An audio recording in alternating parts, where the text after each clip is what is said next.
Take, there you go. Thank you. You're recording.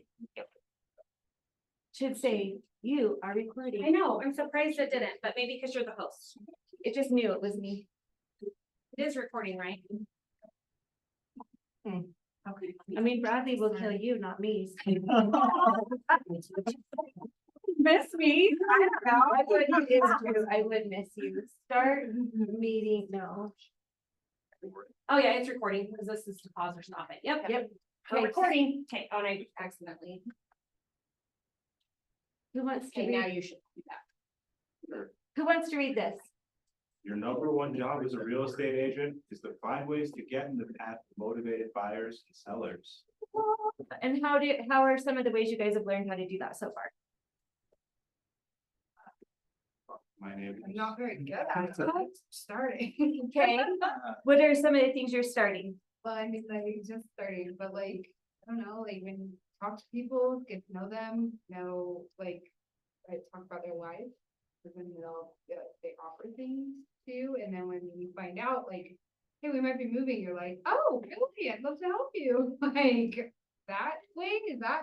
That's perfect. perfect? That's Okay. one of the ones that took me a long time, like just my SOI. I was always been really shy about that. I'm like, oh, but you know me already. Oh my And gosh. I don't know why that was such a hard hurdle for me, but finally now I'm like, you know what? I have something to help you with. And so I've recently moved. I had to go buy myself a house. And now my neighbors are coming up and I'm like, how long have you been here? How long do you plan to be here? When do you, right? And already I found one potential buy sell. And I've been there for 3 months. So it happens. You just have to open the conversation, right?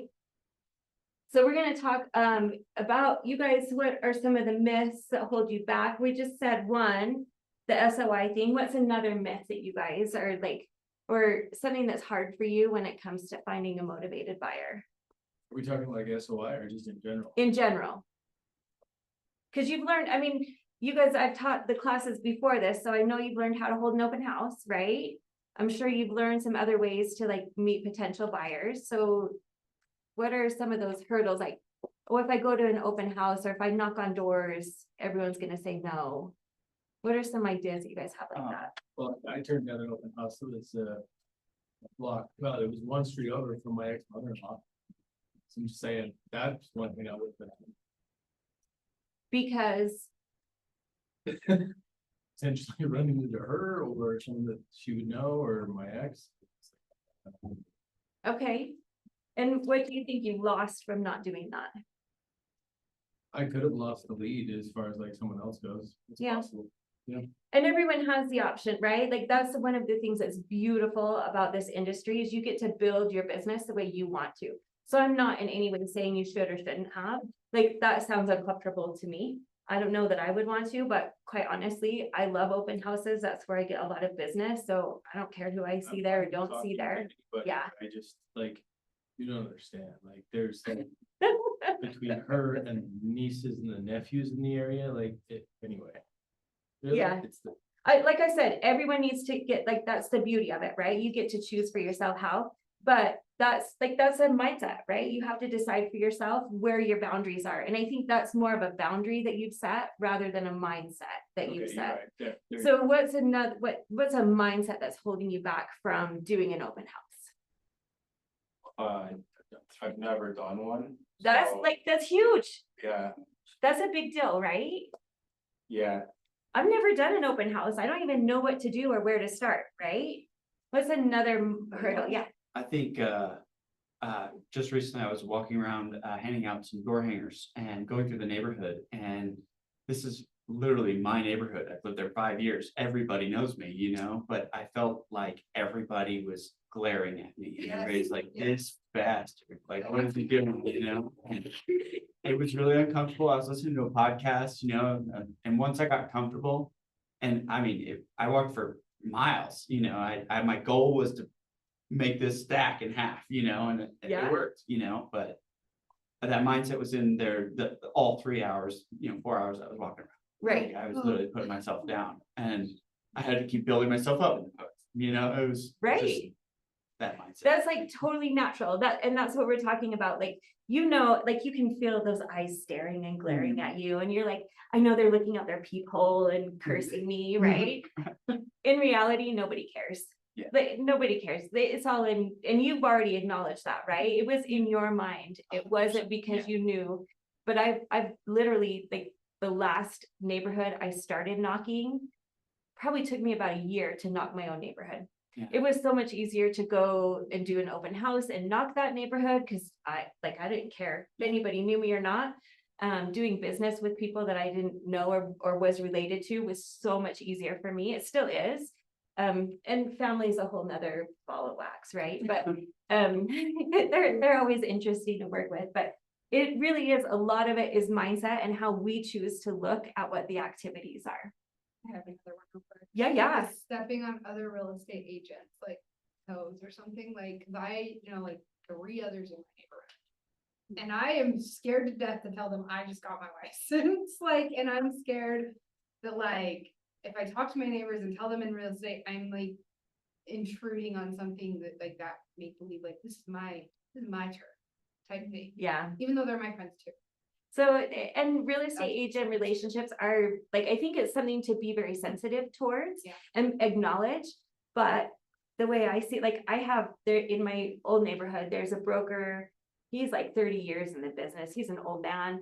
Another one that's retired, and then another lady that just has been very standoffish with me once I got my license. And I decided that's on them. And guess what? It just makes it a bigger challenge for me to go get the business, right? So now instead of saying, I'm not going to step on your toes, what do I have to do to be, what's the word? Sincere would be a better, but there's another, Cordial? nah, all those, yes. Like sincere, genuine, and truly, honestly, like be who I need to show up as to make sure that they get the service that they need, right? And so if I can go in and know that I have value, then if the other agent's upset, the other agent's upset. Like, I'm super sorry, but then the coin flips and they're the ones that have their signs in the yard. Or even worse, you don't do anything and some other agent from some other neighborhood comes in and nobody in your neighborhood got it. That's like my favorite part. There's plenty of business to go around. Yeah. There's plenty of business to go around. So, yeah. And you see it here. I mean, a lot of top agents doing a ton of business and we all are able to just be perfectly fine with each other. And Christy said to me, I'm dealing with multiple offers today. Like, that's exciting for me because I want my lady to win, right? Like, how does that hurt me? But then she returns that favor to me as well. We just show, what is the word? It'll come to me. Oh, genuine, it's there. It's right there. Okay, so some of ways that you guys have found buyers. What's some of your favorite? Oh, how they stand. What's that? I was just one step behind. It's the referral. I like referral. Mm-hmm. I really like referral. Yeah. I'm sure everyone likes referral. The best is family calling up and say, hey, I Oh, got this on my house. That's true. I was like, oh, sweet. I'm do it. always over here being like, how long you been in your house, brother? I've liked doing open houses so far, like just done a couple and they weren't my listings, but other agents helped me out and seized the opportunity. I liked it, it was really awkward at first, like I didn't know, so Yeah. it was, but literally 2 seconds into it, I was like, oh, this is just communication, like I got this. Yep. But the whole time I'm thinking, I gotta turn the lights on, where'd I put the signs, where'd I do For this? sure. And I've liked it so far. How do you find that, right? Like there's all, and we're gonna go over like what some of those questions are, because that's exactly right. Now you've got yourself at the open house, you've got people coming in the door. Now what? Do you guys like follow them around the house? Like, I don't. cause I have, you don't, you just kind of sit in front of them. do their- Unless somebody, like, I always engage everyone who comes in. That's the first thing I do. Hey, welcome. Let me know what questions you have. Please sign in. I need a record of who's been through the home. And if someone keeps talking and it sounds to me like they have questions and they want someone to talk, I'll go with them. But that's the only time. Most of the time I just say, look, I'm right here, let me know what questions you have, look around. So I had people come in like literally at the same time, like, so I was downstairs with the, and then I didn't get them to sign in and I was like. So I put mine in the kitchen. Well, your last one that I did for you was like, it was wonderful because the kitchen table was sidelined to the door. So I usually sit back a little bit. I like sitting in the kitchen. And sometimes it's awkward, but I still sit in the kitchen because I want people to come in to me. And so I'm gonna go to the door and I'm gonna say, hey, welcome, I'm just in here. Please log in at some point before you go. And then that means I'm pulling back from them. I'm not, otherwise, like I have this, I'm overly excitable. So I'm like, I have you already, right? They're like, chill. And so it kind of gives me some separation, gives them some room to breathe. I feel less salesy that way. That's us in check. You said genuine, it's that, so there's a word, it's still coming. It's Authentic is also a really good one that I want to be, but it's not it. Anyway. But yes, I think so for me, that's what works, right? But until you start doing them, you don't know what your system is, right? So we go through kind of that role play. That's what we're gonna do a little bit of that tonight, but also you just have to get out there and do it. Oh, Even if it's scary, But but you can shadow with other agents, like. absolutely. That's nice. Do it. You What volunteered do you for wanna this, do? yeah. Well, I'm I doing should it. have an open house, I would definitely, yeah, anytime. Okay. I like an open. like- I have one Saturday, so if you want to come up and shadow, that's fine too. You have, Marissa. you have one that I did. Did you volunteer for Steph? I never heard back. Facebook? They posted the listing, so I think they're expecting. That wasn't her that. That's posted it? I don't know. If I did, I'm trying to. Well, trying to do it. Well, I'm glad I came. You can pick one of those two that she posted. And just let them. Oh, we're gonna do it together. I think we're gonna do it together. Sorry. the one that's in, I did hers last week, so that's the other thing, like, it's so easy. I'm 5 years in, I have a good business, I'm still doing at least 3 open houses a month. Like, that's just what I do. That's how I spend my Saturdays, and my family knows that that's what I do. How soon after you list do you do an open house? I usually do one that weekend, no matter Really? what. And then if somebody needs an open house, I'll let them do it. And then if we have a price reduction, I'll usually try and figure out an open house, but I usually try to do it the weekend of. When it was COVID, it was like you list on Thursday, you don't show until Saturday at the open house. And there was a 2-hour window, and then that's that. It was a madhouse. And that's when I started. I got my first listing and we were getting ready. We went active on the market, and 2 weeks later, everything shut down. So that's the only thing I know is, so everyone's like, oh, it's so, and I'm like, well, it's just normal to me, right? Okay, so open houses, we've talked a little bit about a for sale sign. I haven't really gotten for sale sign calls that much because my Right. signs don't stay in the yard long enough because of COVID. Things were turning over so fast. Website, like I get a lot of Google searches. I can see that now. I need to kind of up that ante a little bit. A lot of my, my business comes from the open houses or referrals. That's where I get most of my business from. Will you explain the website? So for me, website, I think what they're referring to on this one is that you have like your KW website. That's just automatically given to you when you're here. And that's what they're saying. However, there's also another / social media, right? It's not up here. I think I get a lot of business from social media, but it's hard to gauge because people are watching me on social media and then they just call me, but it's part of my SOI, right? But I think this one is talking specifically like someone searching and they find you on kw.com or whatever, kw.kw, and then, oh yeah, she looks good. Or if you had your own website specifically tailored to you and you were driving traffic to that. So for me, a Google drive, if I was using the Google advertising, I would drive business ideally to that website, and that's what would then come to me. Or just having like a Google page.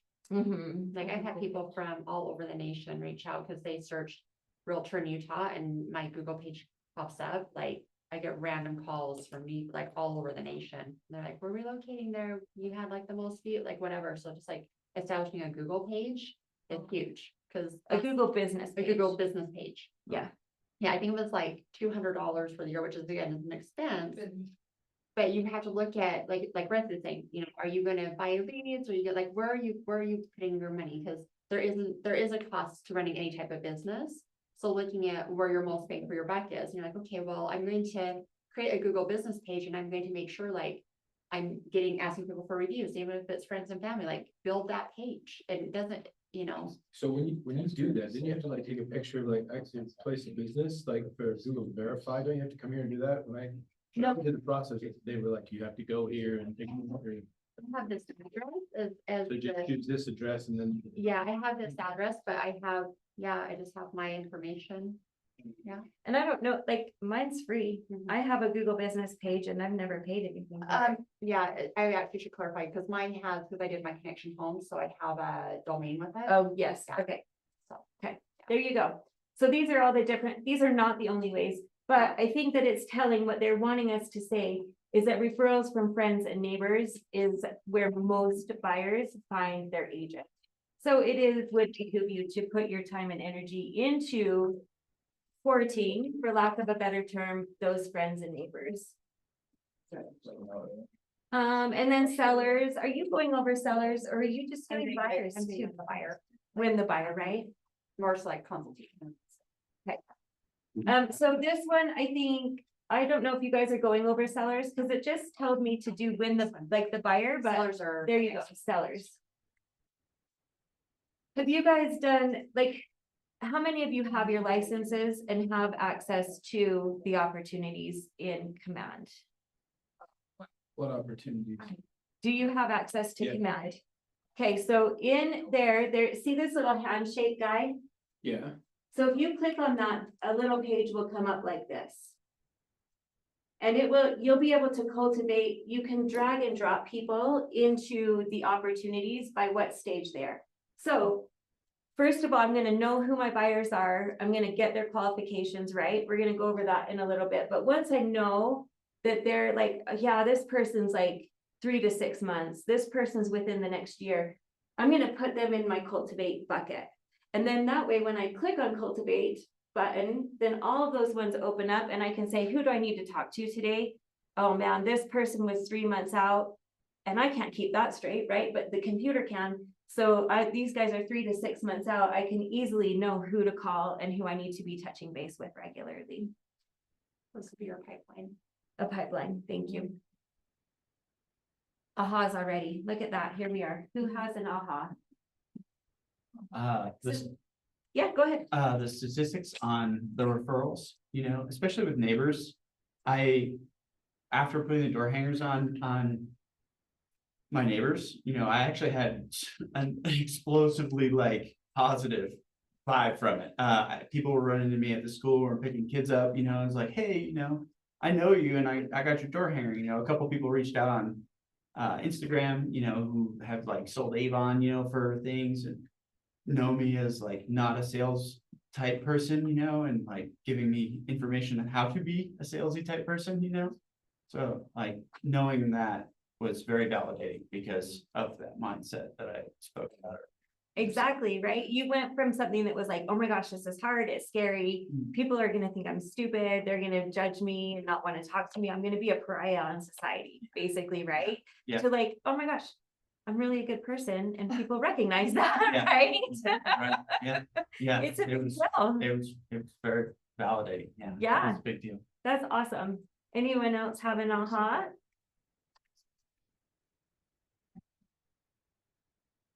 Not yet. Hopefully we can get some more. So we are going to do classify able, ready, and willing. Who wants to read this one? I got it.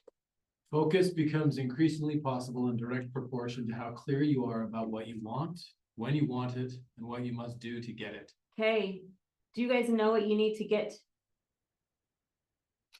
That I just did 2 questions in one. Do you know what you want, and do you know what you need to do to get it? No. I know what I sort of. want. Thank you for What being do you honest. get? Yeah, that's the biggest, I I think know that's I the want. biggest obstacle is knowing what to do. because you already know, like knowing what I want is a given, but how to do it or what do I need to know? Yeah, That's where the obstacle is. and it comes with time, and it comes with experience, and it comes with. Like you just had this experience, right? You're gonna have this experience this weekend with the open house. You're gonna be like, it was so scary, and then you're gonna go and do it and be like, yeah, it was kind of scary. And it was okay. And like, honestly, it's one of my favorite things. So to me, I go out and do that. I don't feel like I'm working though. I just get to go meet cool people. And sometimes I meet jerks and I say, oh, have a nice day. And I let them walk out the door and I don't worry about it again, right? But I know the reason why I'm doing that, right? I know my big why, what it is that I'm doing and why I'm doing it. So Do you do them on your own? open houses, yeah, I do. I know it's not the safest. We're gonna go over a little bit. It's not in the thing, but we just did a group that was kind of a safety thing, and it opened my eyes quite a bit to safety. I've put myself in not great situations in the past. I walked into, it was a for sale by owner, and I'm like, my client might like your house. Can I come in and see it?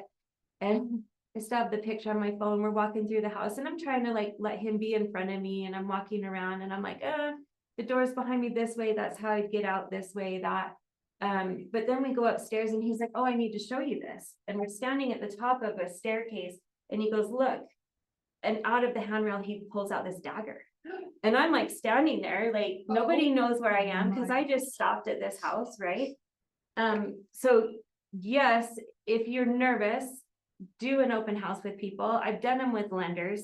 I also am very independent and stubborn. And so I don't like coordinating with other people. I just want to go do my job. But it's not always safe.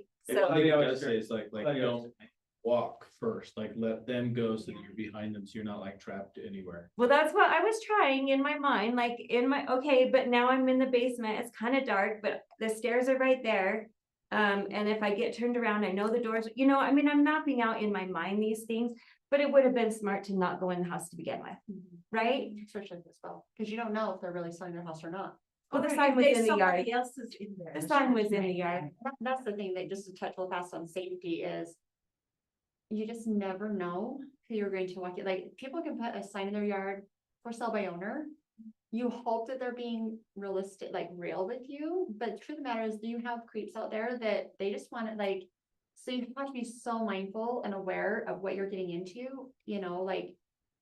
Especially for sale by owners, like they are great prospects. However, you have to be really careful. So I always like, if I am going on a listing appointment and I do not know that person, I usually have someone go with me, or I vet them pretty hard before I step foot in their home, because I'm coming into their environment. They know all of the things. I have no idea what I'm going into. So. Who do you take with you? Like family, like other agents? I'll take, yeah, maybe? I've taken our broker with me before. I've taken other agents. I'll take, like, nice thing, my ex and I have a really great relationship, a really good friend.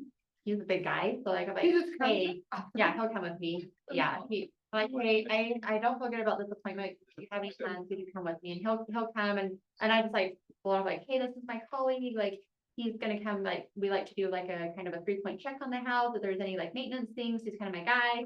And so we kind of pull off like that, and I'm like, okay, we've gotta go, like, if I feel safe, I'm like, okay, it's gotta go, but we just kind of do like a courtesy type of a thing. I like it. Okay, So, yeah, I'm like, I don't, like, my job is to get home safe to my family. yeah. So. My job is to be reckless. We're all I'm just kidding.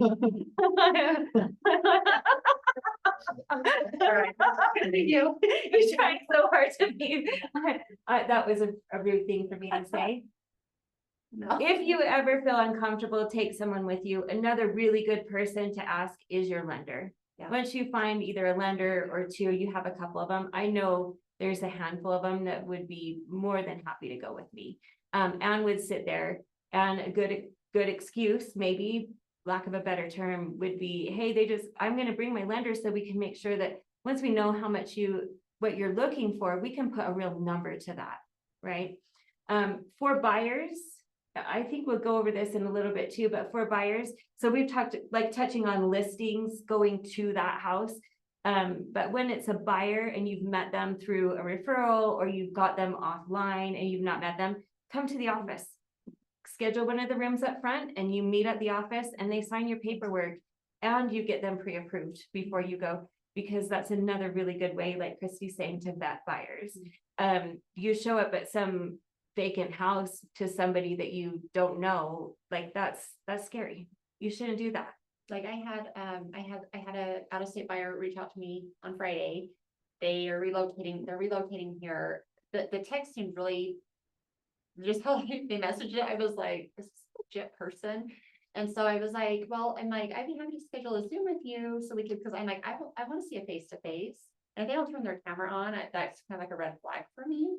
But it ended up being a legit buyer and, you know, they were willing to do the Zoom. So I'm like, if they're willing to do that, but then I still like, oh, but can you get your, you know, your picture ID, that's part of the contract. I don't care. Like I'm protecting myself. I'm protecting future sellers that I'm taking these buyers to their homes, you know, so be mindful. So even if it was an online thing and they wanted to look at a house, and you're like, you hadn't signed the buyer agreement thing yet, you're like, meet at the office and go from there as opposed to trying to meet at the house. Oh, yeah, Meet at the office and they sign the agreement at the office, Yeah. or we don't go to the house. Yeah, because you can't technically show a property now with it being signed, but I'll either do it in person or on Zoom, depending on the situation, because that might be an out-of-state buyer where they're not even here, but you know what I mean? But I'll never meet some, even on my own listings, like if I have a listing and someone does a sign call and I still vet them before, like I need to see proof of funds, pre-approval letter. Like I need some information before I'm just gonna go meet you at my listing, because always my job is to sell a listing. But I also have to make sure this person is legit because I'm still protecting my seller as well. Like I don't want to bring someone through and they're gonna case the place and come back later and rob it.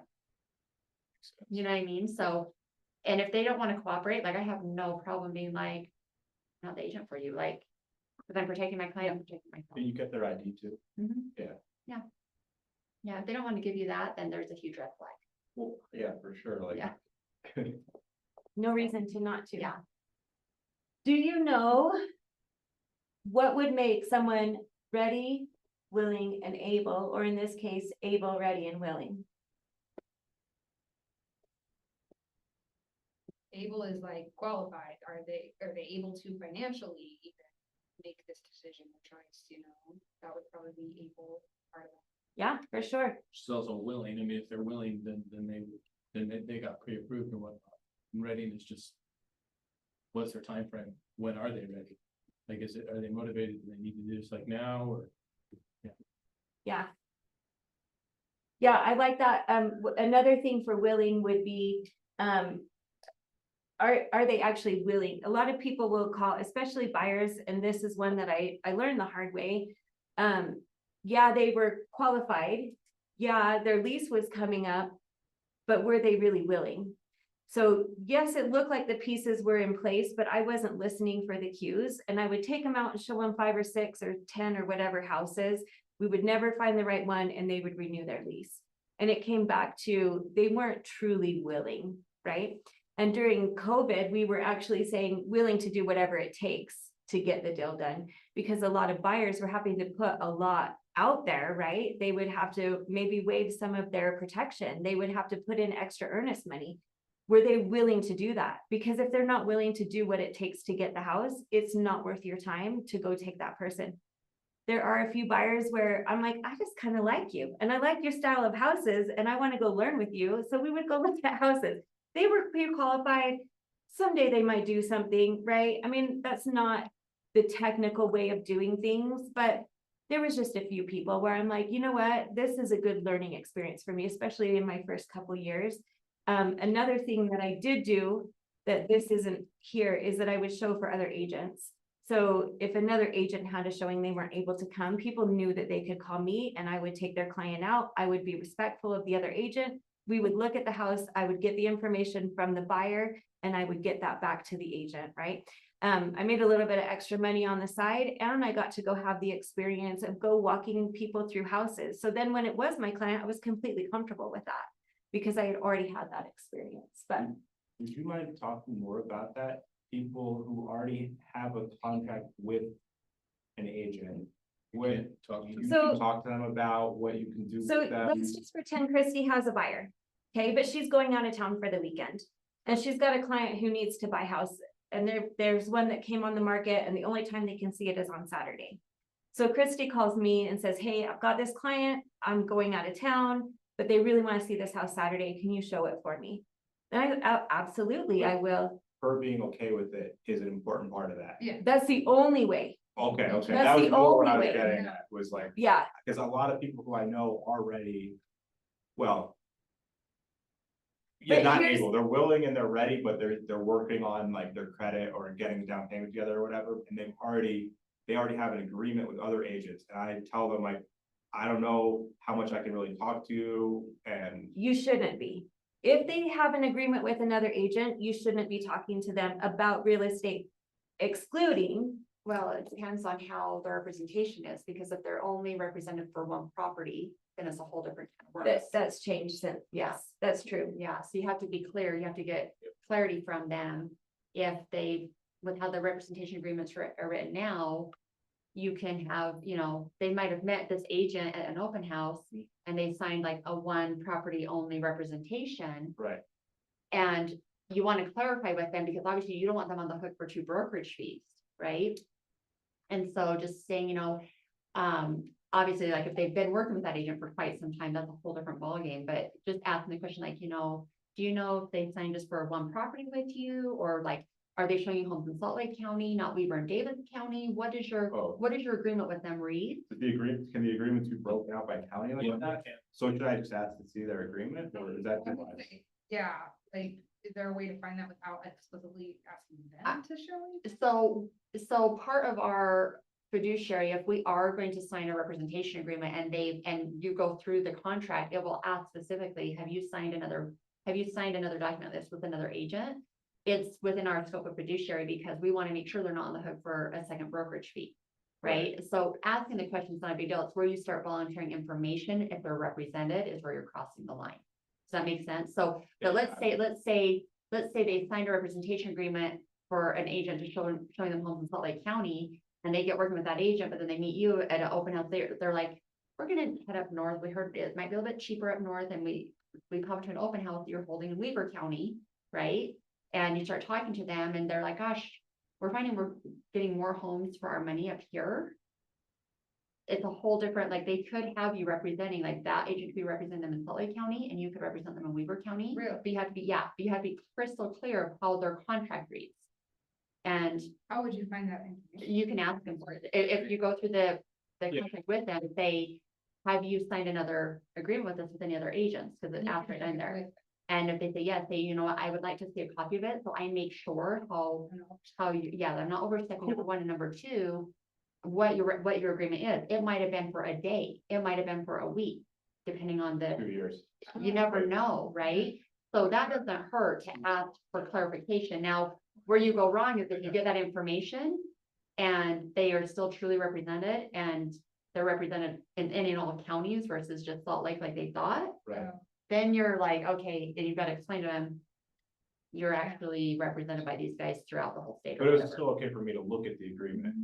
Yeah, cool. to get clarity, yeah. Well, I was thinking maybe that was too much, like maybe that other agent doesn't Yeah, even want me seeing that agreement or something. It's tricky with the new laws, because obviously, like, if they're represented, you don't know how deep that's gone in there, and so that's just where you have to ask those questions.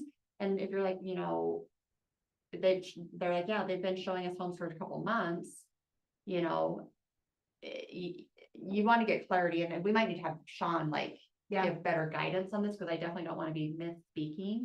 Sure, But that's generally, like, when I sit down with someone, I'm doing a representation agreement with them, I ask the question, I've never had it come up where they have it unless it's an investor.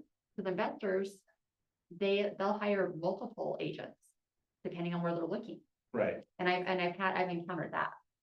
And That makes so sense. it's just specific, I'm just like, hey, I'll help you with homes in Weaver County, and then I talk to their agent, I'm like, hey, I'm helping them with homes in Weaver County. I will make sure that we're crystal clear, because I don't want to step on your toes, I don't vice versa, and so then we're all on the same page, it's transparent, yeah. and then we're good. I think I'm just gonna say, well, let me see the agreement, because it's possible that I could still represent you. And I won't be able to tell unless I look at the agreement. Yeah, And and I'm again, sure there'll be you wanna make sure showing they're not it. good for two brokerage fees.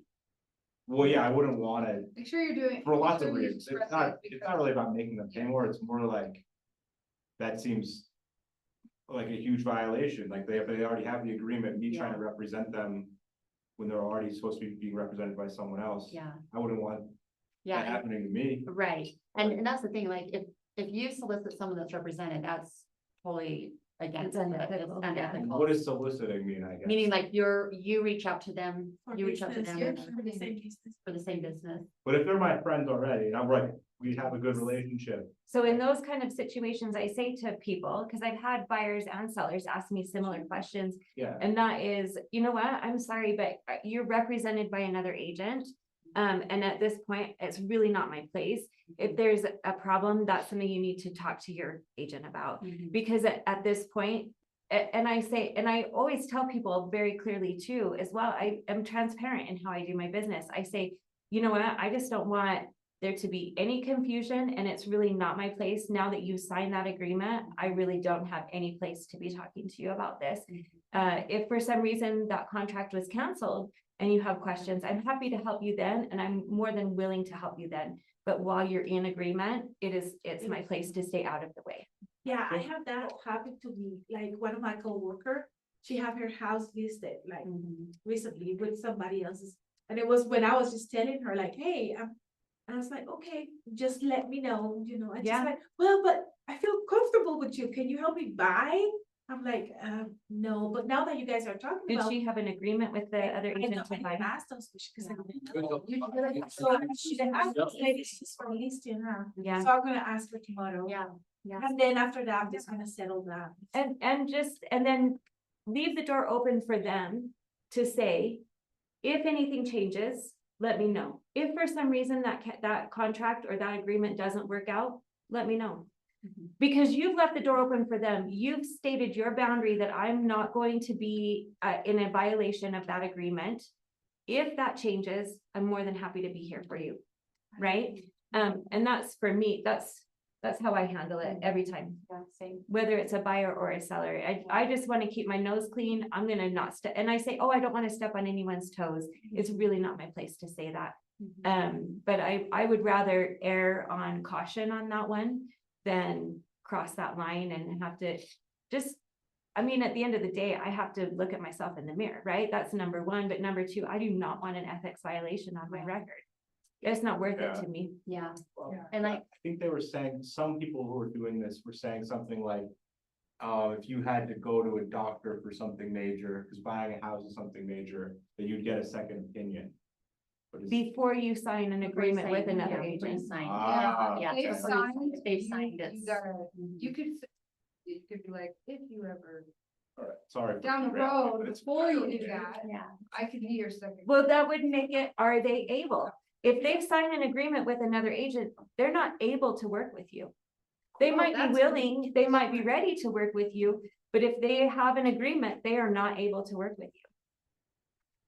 If that agreement is gone and it's terminated for some reason, it's not my job to tell you to go get it terminated. Right, But if I say, if you somehow get it terminated or it's canceled or something happens like that, then I'm ready and now we're both able. Correct. Would you have culpability if you like, hey, if you cancel that, then I can work with you, like you can't. do I've that, right? never said if you cancel it, but I do say, if for some reason your contract is canceled. And I have had someone ask me before, how do I cancel that agreement? And I say, you need to have that conversation with your agent. And guess what? They did have that conversation with their agent and they did cancel the agreement and they did sign it with me. So my question went back to like, where, like, say Christy's out of town and she Yes. asks another agent to go Mhm. and like, walk through the home.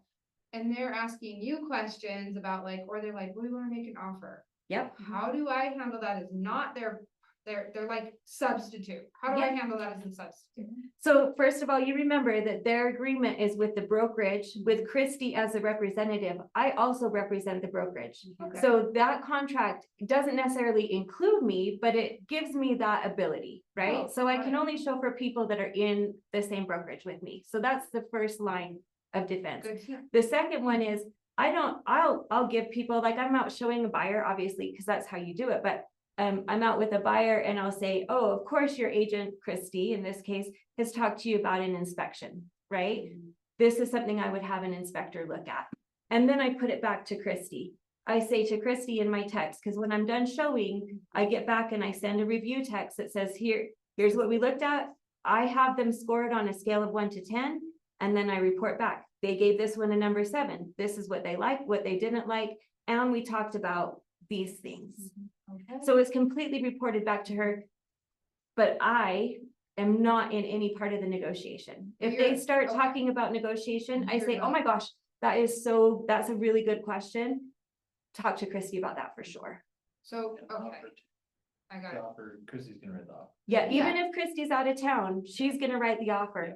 Okay. I'm just there So as you're a show, just I'm just kinda there to like- show. That's it. That's all I do is Ask the show. questions with the showing, but anything negotiating, contract wise, offering anything. Yeah. That's a great thing for you and your agent to discuss. And that's how I have it set up. That's how I've done it. There are other times where if you're on a team and you're the showing agent, then you have the ability and capacity, right? To do all that negotiation, and that now becomes your responsibility, but that's a very clear, again, communication between whoever it is that you're working with. So I've never done it that way, because I just like going out and showing. I like looking at houses. I've got some free time. I'll go do it. I get to meet some cool people. And I get to learn about kind of how the other agents are running their business, because I see how their buyers behave. So that's been another good, valuable experience for me. Can I tell you just really quick, an experience I had doing an open house for somebody else? I did an open house for someone and the sellers came back while I was still, well, I was picking up signs. Oh. I had done everything in the house, cleaned it up and whatever. And I was picking up the signs and they stopped in the middle of the road and they wanted to know details Yeah. about it. But I had already texted the agent and told her everything.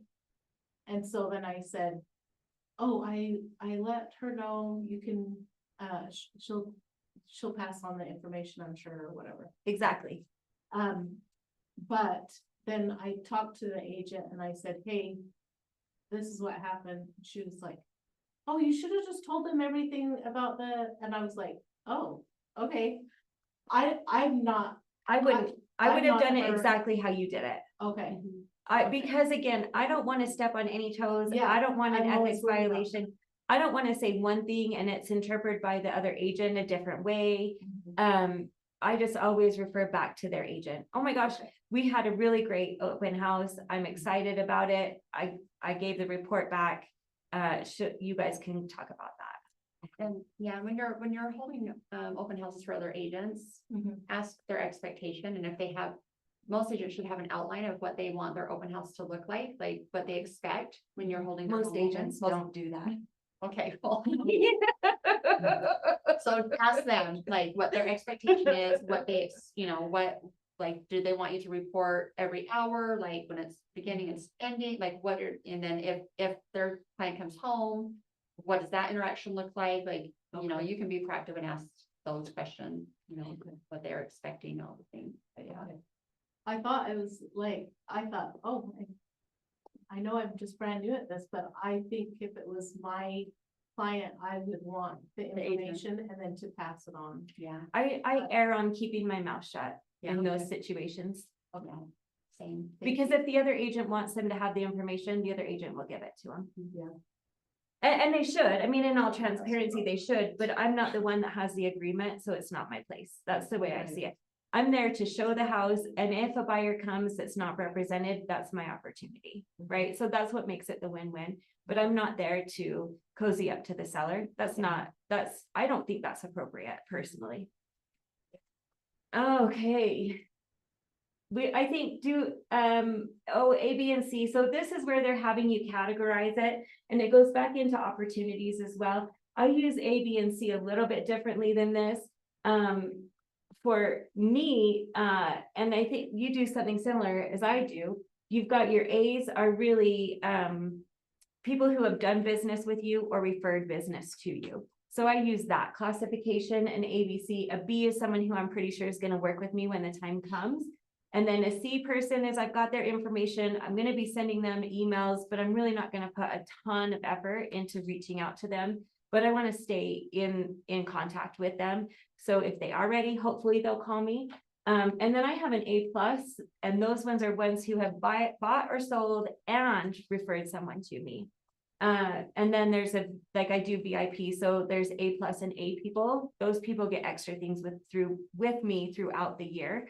But my C buyers, A, B, and C buyers, if I do something with the office, like the Easter party or the Christmas party, then those ones, everyone's invited to. Because it's a flat fee for me to do that. It doesn't matter how many people show up. So I try and get out into the community that way.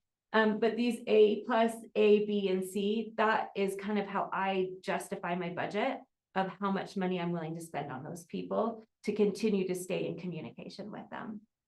However, there have been some A's that didn't stay there very long because it was great, we did business, but I'm not really interested in doing that again with you. So we have a little Z pile that's like, these guys have to stay in here because I need to keep a record of you, but we're good. Yeah.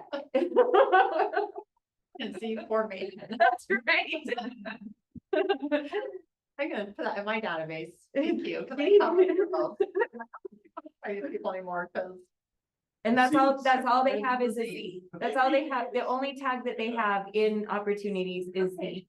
And the thing that's an advantage of that is it's me and I know my people, but then as your database starts building, you can't remember everyone. Now, then you start hiring people. And how do you communicate with your support staff who's important and who's not important, right? So these tags start helping not just me, but now they help my assistant. She's able to go in. I say, look, we've got to send this out to all the A's and all the A+.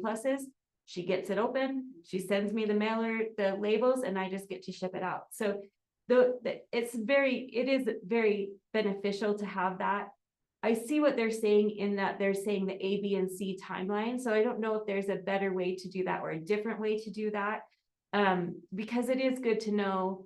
I've had people in the past where I'm like, okay, you're 3 years out and I write a tag 3 years, but now I can't remember when I put them in. So how long has it been?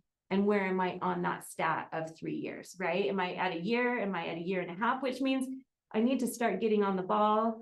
Has it been 2.5 years and maybe I've missed the opportunity, right? So when it comes to this A, B, and C buyer seller, I think this is a good way to do it. I think it's a smart way to do it. It's not the way I do it. I need to figure out a better way because I'm not willing to change my A, B, and C You for can that. almost do the day mark as your tag, like 14 days, but again, then maybe do like dash year, Yeah, like 2025, 14 days, 2025, 60 days, 2025, and so then at least you have the year marker. January 2025, 30 days. Or something, yeah. Anyway, Yeah. if you figure out a better way to do it, Yeah. let me know because I'm happy, but I'm not willing to Yeah. substitute my Let's get A, B's, some and math. C's for this. Another thing you can do if you're better than I am at this, in command, remember we looked and it said the first little circle said cultivate. You can put buckets in there. They look like little tabs and you could say 3 months, 6 months, 12 months. And I do have that. I just don't use it, which is a fallacy. So if you could do that, it would be better. I think that again, you click on it. Oh, these people are 3 months and they're a B. Yeah, I got to call them today, right? Okay. Everything. Oh, and the other thing is always come from curiosity. I do find that helps too. When you come in as a salesperson and say like, you have to do this now, or you're trying to use this pressure, it doesn't work for me. It works for some agents, but it doesn't work for me. But when I come in and say, oh my gosh, I just want to help you. How can I help you? This is what I can offer to do for you. That's to me where I win a lot of my business. Follow the rules, follow the checkbook, and document everything. There has been, I heard of a lawsuit, and this is like a story of a story of a story, but it was in Arizona, and the lady was in, it was here that I don't know if you were there, but she was a property manager, and she got sued for discrimination, and it came back that she was covered because every time somebody would call in, to her for the property information, she would keep a document of all the questions she asked and how they answered it. So she had documentation to say, look, just because this person is a different whatever, I don't even know what it was that was a protected class, but just because this person is this protected class, I didn't ask them any different question than I've ever asked anyone in my whole life. These are all the questions that I asked, and this is how they answered it.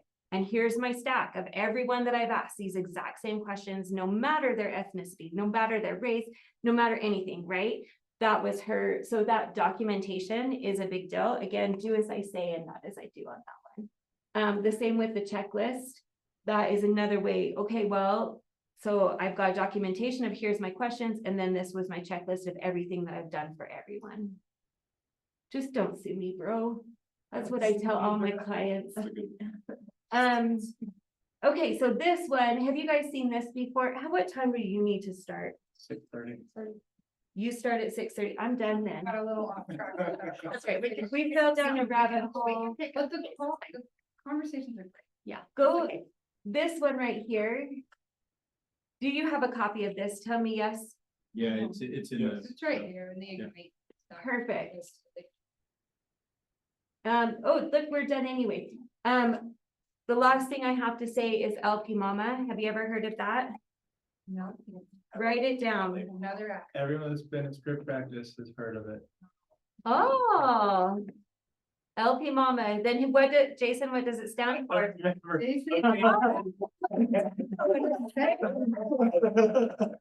my notes out. These are the questions. Someone comes into your open house, you go door knocking, you're at the grocery store, you're at your kid's soccer game. You're gonna ask about, and I usually mix it around a little bit, but as soon as you know that they may be a potential buyer and or seller, well, this one is for buyer. Location, L. P is for price. M is for motivation. A is for agent. M is for mortgage. And A is for appointment. So that's the LP Mama. You put all those together. That's the acronym, right? The So last one was what? Appointment. So the location you're gonna wanna know, where are they going to? Easy enough. Price, what's comfortable for them? Motivation, why do they wanna do it, right? A good trick, neurolinguistic programming, if you believe in that kind of stuff, which I do. You don't ask, why are you going there? Oh, I'm sure that you have a good reason to want to move to Syracuse. I'm curious what that is.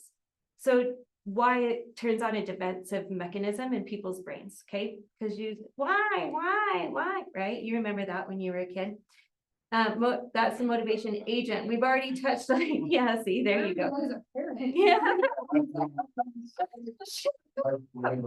I would never tell my kid to shut up to their face. Agent, we've already talked and touched a lot on that. Do they have an agreement with anyone else? The mortgage, okay, great. Before I go show anyone anything, they will have pre-approval letter. And that means that they've found their own lender, or I'm happy to get them with somebody that will work with them. But they have that before we go out, because, and I always say to, and I did bring this, it referred to this page, but this is all I could get, I'm sorry. And so maybe I'll make copies or something, but when people say like, I don't want to get pre-approved first, well, these are the reasons why we get pre-approved first. Okay. Why don't they wanna get? I don't want to mess up my credit score. I don't want to, I don't think I can qualify. I mean, there's a slew, That it's a hassle. yeah, it's a slew of reasons, but. Yeah. It's It's not, But it you don't is need a to- but. It's not like a hard inquiry, is it, to get pre-approved? You can have the lender do a soft pull on credit, but what I tell people is, I let people know that. There's a 12 or 14 day shopping window. So once their credit gets pulled, because people like just freak out thinking like it's gonna ding my credit. And so I help them understand like, okay, well, are you planning on like purchasing a home this year? Yes, okay, great. So you're gonna have about a 2-week shopping window. Once your credit gets pulled, you can go, per the lending regulations, you can go and shop other lenders and fill this out. It's not gonna hit your credit as hard as you think. Where it hits you is when after that 2-week period, you go to the next one and the next one, the next one, like every, Okay. you know, It's when they week keep after going, they but keep stop pulling letting it. Within 2 weeks, you can Yeah, shop around. It's, without it's it. for, Shop. it's truth and lending. shop lender. Yeah, you can shop lenders, you can shop your rate, all the things, you have a 2 week window. The other thing is most approvals are usually good for 90 days. And the lender is gonna re-pull their information day of closing, right?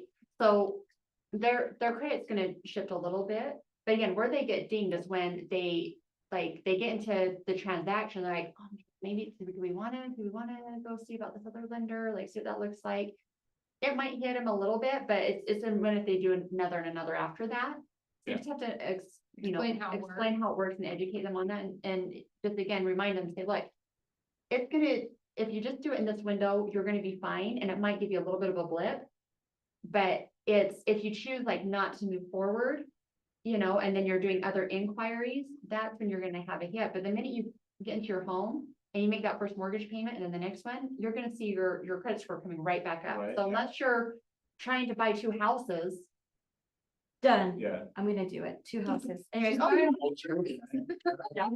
so anyways, that's just educating them. What if they buy like a big car, like down, like they buy a. No, that's- no. So do, I know. Oh, Tell okay. them not I to was do about anything. ready to jump down a rabbit hole. So the reasons they say here is, you'll know exactly what price range you feel comfortable. Now, it says afford on this, in Utah, don't say afford. Never say, what can you afford? What do you feel comfortable with? What's your price range that you would feel comfortable with? When you find the right home you love, you want to take action quickly, won't you? Sellers will be more likely to accept your offer. Really, I tell them, I don't even say they're more likely to accept your offer. I say, no one's gonna even look at your offer without that pre-approval letter. And finally, you can see if there are any errors on your credit score and you can get that fixed if you need to. What was You that know last what, day? Jessica, if you pass the page, I could take a picture. Yeah. Yeah, you can do a picture, or I can make copies, whatever. I want a picture, I will lose the paper. Bradley texted it to me today and I'm like printing it out. And I think it says something in your book, like a C27 or 57. Do you guys have a book that has like letters in it? So you say you don't wanna say afford just because people don't want, they can afford more than they wanna spend? In Utah and, Probably. it's just kind of a taboo, like, it just is, just trust What me. did you feel?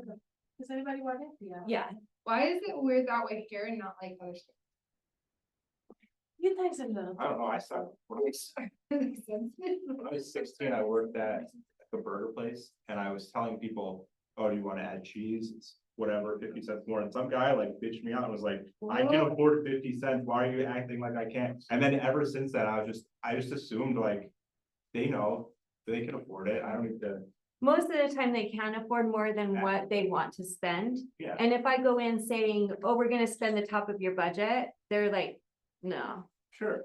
But I'm the same way, like, I'm not gonna ever spend my whole amount that I can afford, but I know what I feel comfortable with. I would say it's more the used car salesman, right? Cause you go in there and they're like, what can you afford?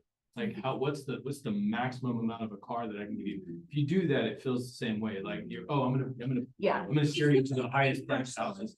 I nearly got in a fight with the guy there in Toronto because of that, because he kept doing that, and he's like, well, what's your social? I'm like, dude, I got a question about this, he's like, no, what's your social? I'm like, I'm not gonna give you my social. Anyway. Yeah. Scam. Well, it's someone, when I first started, that I highly trust told me that, and I believe it to be true, and I've tested it. So.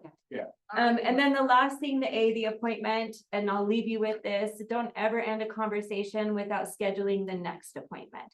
That's the number one thing, even if you don't get all this information. I've got a lady who, I don't know how it will work out or if it will or not, but it doesn't matter. Every time I'm done with that phone call, oh my gosh, it's been so good to talk to you. I'll just check back in a couple weeks. Is that all right? So if that's the very minimum that you get out of it, make the appointment for whatever that next step looks like. And you have to kind of suss that out through the conversation. The end. What does that last day, what does that last day stand for? Appointment. Wait. Okay. Never end a conversation without knowing when the next conversation will happen. Which one is it I don't really hear. I don't know if that means anything. Well, You have to go out, you have to go back. Yeah. Oh, And yeah, you have to go. okay. So you guys, it says if you wanna qualify the seller, there's still similar questionnaire, it said to do buyers and then it threw in a couple seller things. Seller. so I think if you go to Chrome, Right here. yeah. It did say seller in the book. Yeah, I had that thing No. there. But most of the time, if they're selling, they're gonna buy too. There we go. So just do the Um, same. With and the buyer. Okay, and then we're gonna do. Go on the right side. Yeah, go over. Right here. Do I- Yeah. There you go. Awesome, okay, got it. All right, you guys. I usually just use it out. I know, right? It's just the name. All right, so we are going to zip through for time's sake, and I'm gonna bring my.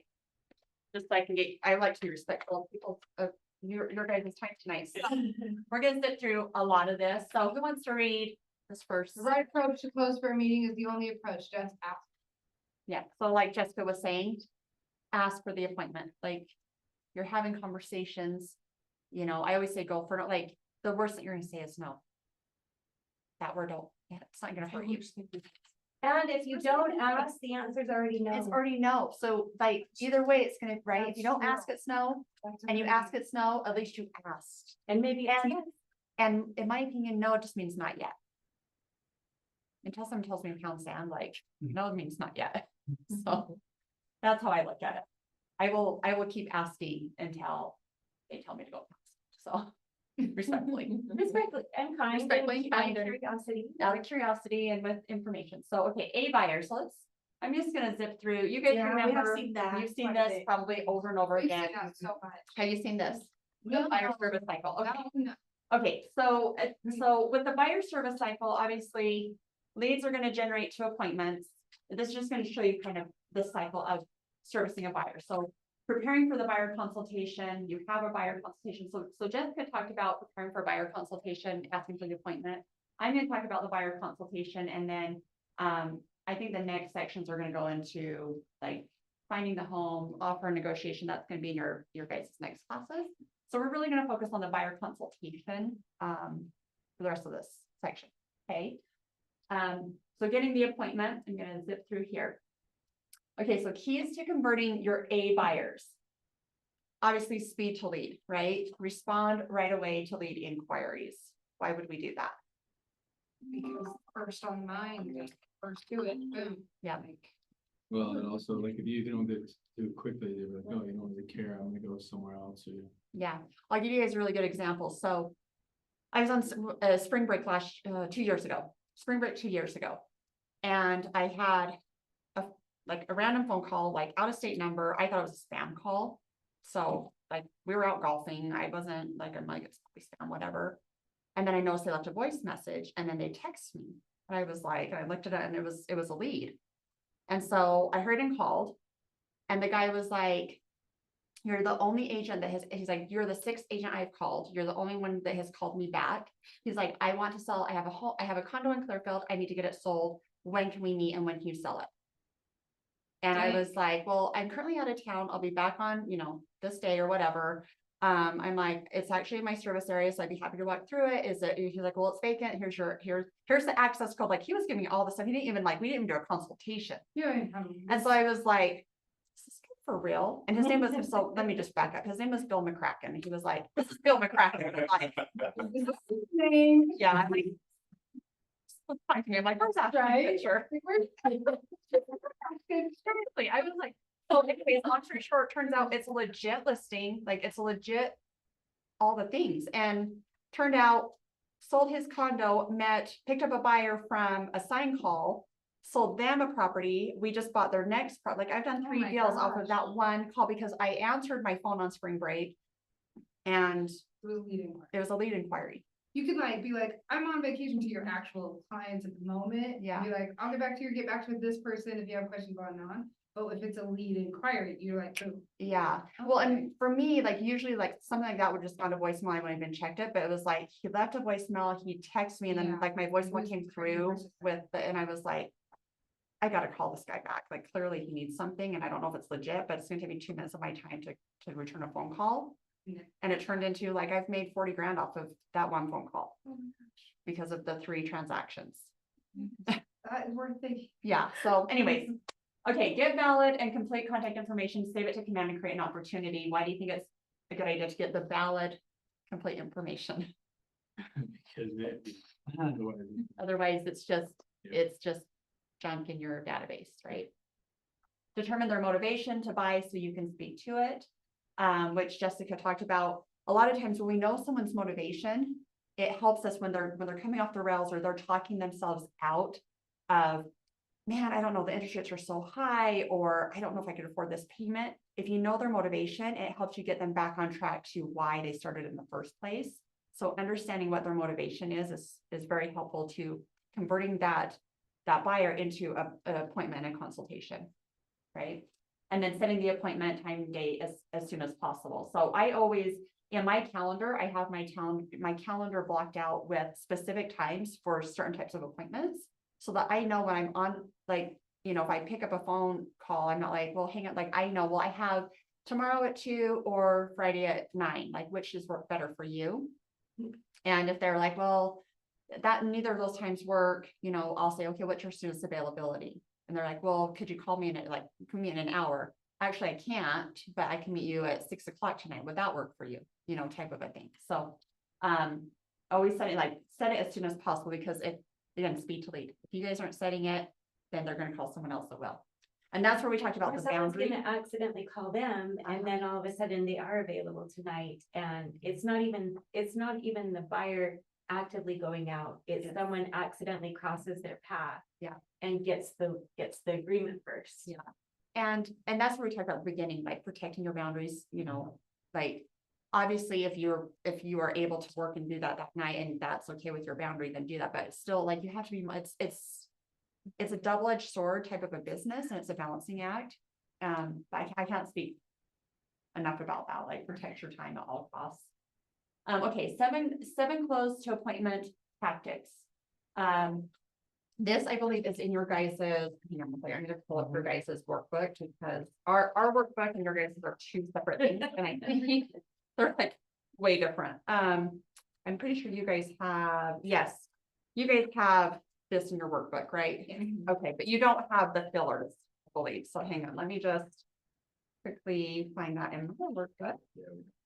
Yeah, it's the weirdest thing. I'm like, they just give you guys blank lines and then like all this information. So, okay, They want us so to write it in. yeah, okay, so showing the benefits. So, obviously it says in general, people are more likely to go along with something if you suggest and explain the benefit of it to them. So this is what it says. It says, if spending 30 minutes with me could save you hours of time and thousands of dollars in your home search, would that be of benefit to you? So you're giving them some type of a benefit, you know, so if spending a couple hours, you know, if spending an hour with me could save you hours of time and thousands of dollars, would it be a benefit to meet with me? Type of a thing. I don't know why they don't give you guys this and have you write it in. Just Do you guys have a book of scripts. yeah. Do you guys have, did they provide you with the script book? If you come to script practice, you get a whole bunch of them. Is that Mondays? It's 8:45? like every day. Every day. 8:45 and 9. Yeah, 8:45. You don't wanna be late. You don't be like, Keep saying. Is that the one with all? Too, Yeah. yeah. She gives you a script. Oh, she Okay. does? yeah. Oh, good. Yeah. I just opened that very. Yeah. late. So I'll just quickly explain what these are, and then I know that they'll have these There's a bunch of scripts. files. Yeah. Because, yeah, for you guys to write these down, I don't think it makes sense at the moment, but.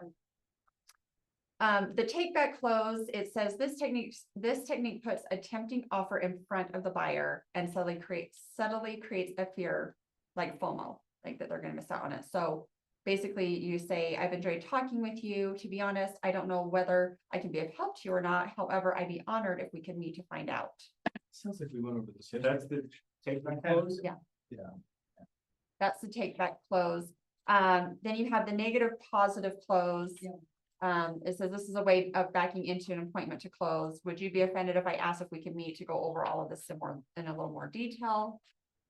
Which I love that. Yeah. Would you be offended if? Would you be offended if I asked if we could meet to go over all of this in a little more detail? I like that a lot. Would it be crazy if we Yeah. got together this week? And Crazy. Oh my Yeah. gosh, yeah, I'd be upset and riot. and then they're all like, no, it'd be so crazy. It'd be crazy. But it allows them to say no and not feels Be like they offended, get to yeah. be in control. No, I don't think so. Plus, when you're saying, would you be offended? It sounds like you're accommodating their boundaries as well, right? Got it. So the crazy one is fun. I haven't used that. I think it would be a fun one to use. I've got a bunch of fun. Jason. Yeah, one. I That'd be like very it. good. And it does the same thing though, right? Yeah. Like it allows someone to say no and be in control, but at the same time, they're saying yes, right? With the word no. It does give us the answers to this, like if you go back under like close, on the cultivate part of it. It goes over like different ways to ask for the close, hard close, soft close, direct close, indirect, trial close, public close, negative, positive close, take back, it's there. What page is that on? It's 11.9. 11.9 in your workbook. So if you're on Zoom, 11.9 in your workbooks will have all of the tactics and the scripts around these. Are you guys okay if we skip forward? Yeah. Since we have that, because you don't need to be redundant unless you want to go over. Well, and I anything. keep talking. but- Okay, Rosie, kind of went over them yesterday. Hang on, okay. Okay. Fire objections to the appointment. So when obviously we're gonna have objections, that's part of it, that's the name of the game, that's part of what we do, right? And it's overcoming those objections. So the best way to overcome objections is ask more questions. And I say ask one question and then let them do the talking. The more you can let them talk, the more information you can get out of them. So, you know, when they're objecting to the point, like, oh, I don't know, I've got to talk to my husband, I'll get back to you. Okay, great. What time does he get off work? Or when do you plan to talk to him? And then they'll tell you, oh, I'm gonna be talking to him when he gets off at 4. Awesome, he gets off at 4. Okay, great. Should I follow up with you guys around 5? Would that give you enough time to talk? Be quiet. And sometimes like dead silence is awkward silence, and then they will start talking more. So like the more you can be quiet, it really helps.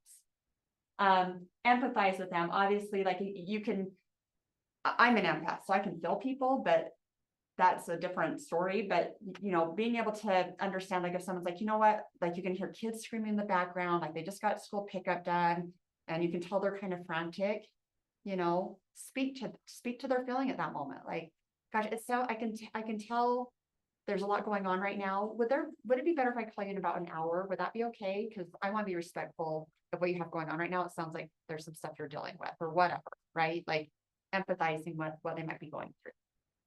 That for them, like they're taking a step back because they're realized like, okay, they see me as a real person.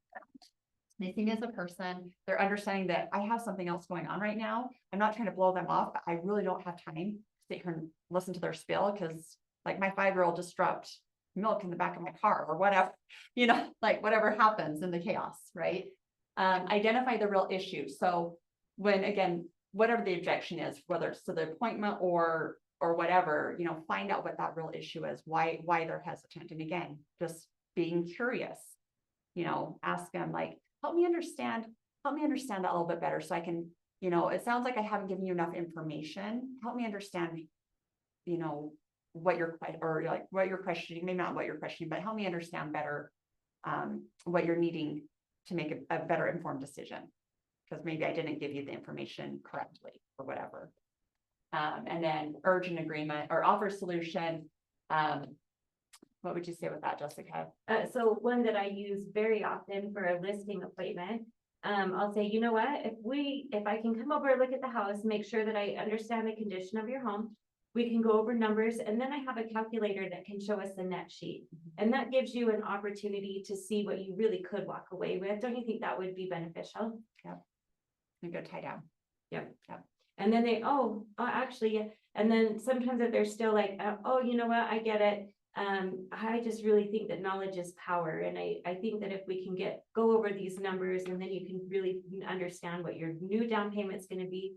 I can even tell you a good estimate of what your new payment would be if you bought in a certain range.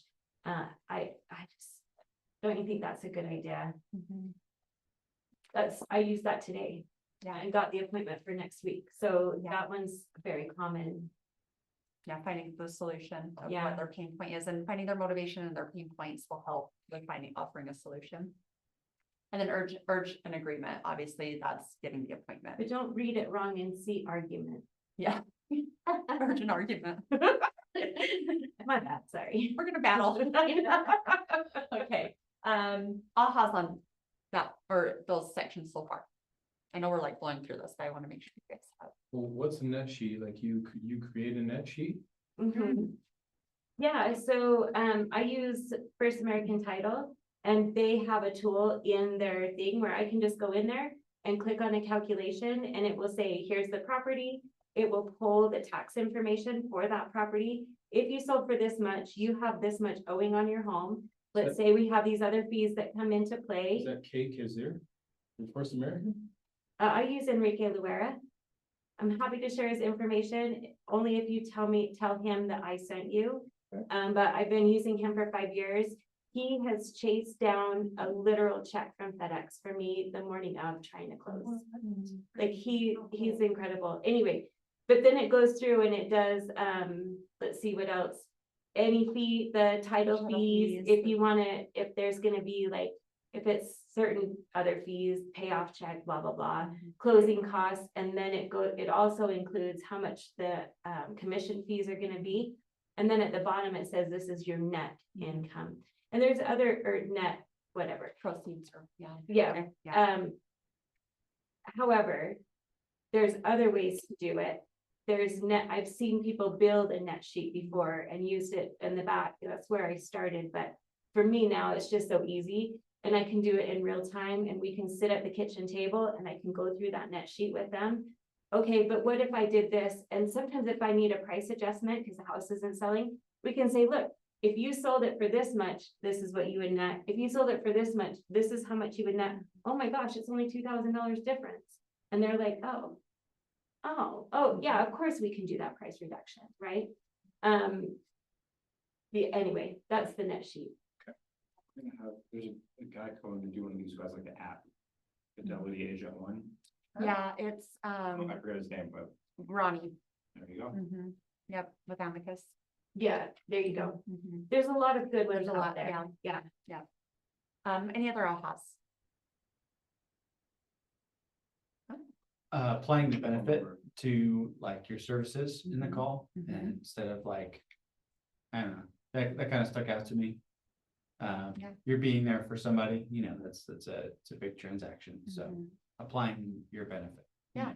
Like what your value, what you're bringing to them, to the Mhm. table, the benefit of working with you. Yeah. Type of a thing. Yeah, I agree. Yeah. Okay, perfect. Anyone else? Okay, all right, so preparing for the buyer consultation. This is my favorite. Sorry. I love buyer consultation, because that means we're getting closer to a transaction, right? So preparing for a buyer consultation, here's a checklist. Obviously, you're going to confirm the appointment date and time. I'm going to tell you guys best, like what I do within my business, best practices, things of that nature, because I like to give you, like, you have the books in front of you, you have all sorts of information, but I think what's really helpful is knowing like how we're actually doing our businesses, right? In the real time of what works and what might not work, because we've ebb and flowed and we've tried things that don't work and things that work. So we're going to tell you guys the things that work. Obviously, so confirming the appointment date and time, confirm appointment location, ensure all decision makers attend, complete your buyer guide, prepare the meeting space, review the lead sheet. Okay, so when I set an appointment, when I'm on the phone with them, obviously I'm going to confirm the date and time on the phone. My system, and I've sent all this to Bradley, he's going to send you guys my, you're going to get a copy of my buyer consultation packet. You're going to get a copy of my buyer needs questionnaire. And you're going to get a copy of the NAR resources I put in my buyer guide. So this is my consultation guide. I'll pass it around. You guys are welcome to look through it, but you are going to get a copy of this in your emails, probably tomorrow or the next day when Bradley sends that out. You can rip off and duplicate. I don't care. Like, make it yours. I don't care. More the merrier. So I have a system to when I set a buyer consultation, my stuff is more automated now, but when I first started, it was like literally like, I'm like, okay, I'm gonna send you this. And it was just more hands-on. I've automated my business at this point. I use Zapier to do that. It's a tool that you can do for free, Zapier. So I have my buyer needs questionnaire that goes out before I even sit down with them. It takes them 5 minutes as a Google form. And like I said, you guys will get the PDF of that. You can create it into your own Google form or whatever. But I have a buyer needs questionnaire and I let them know when I set the appointment, hey, so that we can be as efficient with your time as possible. When we hang up, you're gonna receive a quick questionnaire that's gonna help me understand your needs best for your future home. There's some fun questions in there as well. I like to find out what their hobbies are, their favorite drink, their favorite treat, their favorite restaurant, different things so I can build rapport and connection with them. And so, I just let them know it'll take you about 5 minutes to fill out. It's really helpful for me to have that so I can make the best use of our time when we meet. And I've never had any pushback. Everyone fills them out. But when I get those back, it helps me. Number one, I already have kind of a preview of who this person's going to be and what's important to them. So I know their motivation. I know all of the things before they even step foot in the consultation. And ask me how many buyer consultations I get signed. Every single one. Every single one. And they sign the representation agreement every time. Like it's like gravy. So some of them, they need a little bit more information as far as like, well, we want to talk to the lender first and see if our timing's right. And that's totally fine. I've had people that I've lined them up with my lenders. 3 months later, they come back, okay, we're ready. And they sign with me. Like it never not happens, like ever. How So much did it cost for you to put that book together? like $2. It's like, so we get those, so we have those covers you can get from Lauren in the office. I think they're $1.50 for the small ones, $2 for the thicker ones. And then you just use the machine right here and then just for printing. And I just print them here. So literally it's like, See you printing. I just print them. Yeah. So I do bulk, I print them in bulk. So I have them ready to go. I usually do like 10 at a time, or 5, like whatever, right? Like however many. Like I know my numbers of what I need to hit this year. So I know how many buyer consultations I need to be going on every week, every month. And so I pre-print stuff just to maximize my time. But yeah, those are super cheap. It's the printing and the book, like it's probably $2.50. Like it's super cheap. And so, she taught me that 5 years ago. I use the same system and every time. I always get the buyer agreement. And then she's gracious enough to send it out to you. The other thing is, designs has a pre-listing and it has 3 different designs that you can use and customize in there. Same with the questionnaire, same with the listing. Another place, Canva, like they have a whole slew of presentations. Yep. And I've even found people who now start sending these things out the day before. Yeah. They'll get it to the person the day before. Yeah. And what I do too, when they're taking the time to answer the questions, like I mentioned, I ask for their favorite treat, favorite drink. I always make sure I have their favorite treat and drink at their consultation. It's pretty. And pretty yeah, cool. so like I have that there ready for them. If we do it on Zoom, obviously I can't do it that way, but the first time we meet up in person, I have their favorite drink and treat when we're like going to their first home. So Another one that I learned from, sorry to interrupt, No, but such a good one. I always ask their salsa heat now. Mhm. And then once they're done with the appraisal, I send them chips and salsa, which is just playing off of that as well. So that brings up an interesting thing. What if they say their favorite drink is Casamigos? Casamigos. I've had people where like, Bring like a shot of Casamigos or you bring like a bottle of Casamigos? well, so usually what I do, this is what has happened. I've had people put like, they'll put a soda and they'll put an alcoholic drink. We Okay. bring the soda to the consultation. When they close, they get that bottle. Okay, all right. That's cool. Yeah. Like that. Yeah, so that's how I spend that. Okay. And if they only have liquor, then I'll ask them like, hey, like, do you guys drink beer or whatever? And I'll have like a beer for them. You know. So Only Johnny Walker Blue, sorry. it's all good. No water even. That's all good. So that's kind of my approach. I build that rapport from the get-go. And then, so they have that, and then when I confirm the appointment location, I also let them know, in that first phone call, I let them know that they're gonna get that buyer needs analysis, like they're gonna get that buyer needs questionnaire. I let them know that they're gonna get a calendar invite to our meeting, whether it's on Zoom or here in person. And I confirm that they get the address. I'll say, the address to our office will be in that calendar invite. So watch for that. And I let them know, like, and I have everything ready to go so that literally the minute we hang up on the phone, like they already have everything in their Like, they're like, holy cow, like I just hung up the phone, it's already in my inbox, it's already like on my calendar. How did she do that? It's because I'm prepared. Like, I make sure if I'm gonna be lead genning, like I already have stuff set up on my computer, so I can just hit a button. And it might take me like 2 extra minutes, but I can have my templates of everything ready to go. You know, so, so then what I do is I've confirmed the appointment location on that phone call. I will then, like, after like an hour later, I'll text them like, hey, just want to make sure you got the needs analysis and the calendar like coming through, so you have the location for our meeting later today or tomorrow or whenever the meeting is. And they usually are like, yep, we got it. Thank you. Awesome. If we're not meeting for 2 more days, I copy and paste our address into their text and say, hey, I'm so excited to meet with you tomorrow at 4. Just to make it easy, I'm gonna send the meeting location in the next text so you can easily copy and paste. See you soon. Like, I make it as easy and as, like, I'm building rapport from day one, because the more I'm building rapport and I'm building that care and all of the pieces that they're looking for, because the majority of people work with people they like, trust, you know, they trust them and they like them. And they're being taken care of. Right. So, sorry, say that again. And professional. And professional. So that's kind of how I set up the appointments. I also ask, and that's the other thing too, when they're filling out that form, it will ask if there's other people that are gonna be living in the home or who another decision maker is. If I ask them on the phone, are you the only one that's gonna be on the loan, or, you know, making this purchase, or are there, you know, who else is gonna be making this decision? Making sure that they're gonna be there as well, right? And then we'll go over the buyer guide. So as Jessica mentioned, you can go into designs, and that's where we created mine in designs. We just tweaked it and made it how we wanted it. We can go on Canva. I have a lot of information in there, but the way I approach it is and I get through all that in an hour, like no problem. But I let them know, like this is your biggest decision of your life. I like to make sure you're fully informed. I tend to over-educate, but I'd rather over-educate than under, and make sure you have fully informed decisions. That's my fiduciary Do you send ahead like a packet.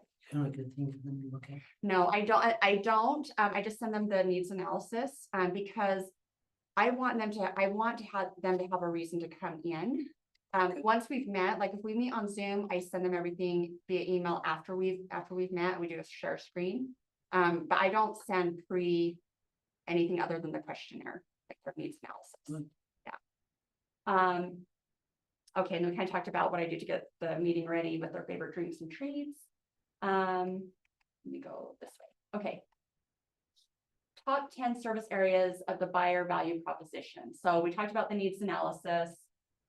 This kind of just talks about if you're putting a guide together, these are kind of the key things that you want to have in there. Again, if you go on designs in Command, it's gonna already have like, you don't even have to think about it, you just make it your own.